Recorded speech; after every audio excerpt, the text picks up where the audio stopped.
3, 2. Okay. How you doing? Here None, trying to explain this large post that some people may be reading or maybe just skipping over, and trying to do it in under a minute, so I'll see if I can actually get through all this.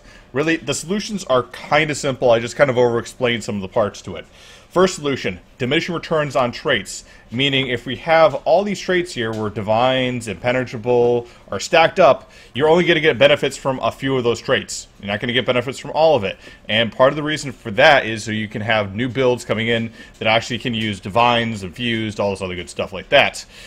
Number 2, changes to drops per challenge. So if you do a hard mode challenge, or you do a veteran dungeon, or you do a veteran trial, you're going to have the training, the prosperous, the well-fitted, taking out of the rotation after the second boss.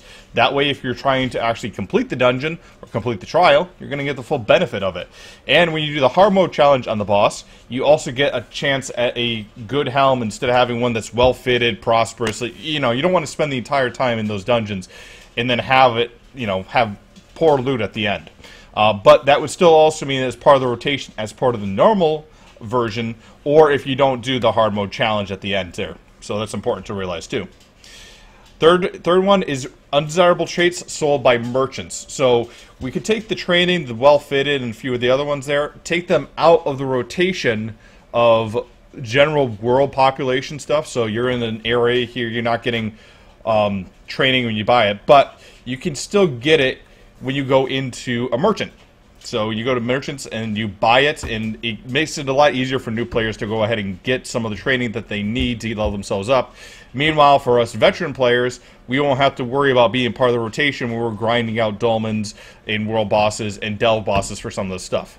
Fourth, combining training and prosperous. Despite all the changes I put down here, and try to give, you know, different things to it and all that stuff, training and prosperous, most people agreed. Prosperous was kind of useless. Training is useful only to a few people leveling themselves up. So combine the two, add another trait that's going to be more useful. Okay?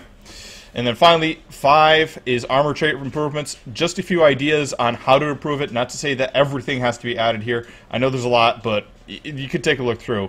I think the biggest things on this is improving almost everything except for divines and impenetrable. We're not going to touch those two, but the other ones need a buff, as it seems to be right now. And then solution 6, weapon trait improvements. Almost every single one is going to get some improvement in there if they choose to add them, except sharpen, which I really feel needs to be nerfed a little bit, because right now people are reporting about 8%, 10% more damage with that versus like precise, which only gives you like 3 to 4%, which seems like a huge disparity between that.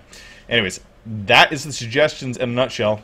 It's pretty simple. I know I put a lot of words to this and all this other good stuff here, but you can go ahead and vote on this if you want to, and give a reply if you like any of these. If you have your own idea, please do reply in the comments below, and in the meantime, meow, meow, meow.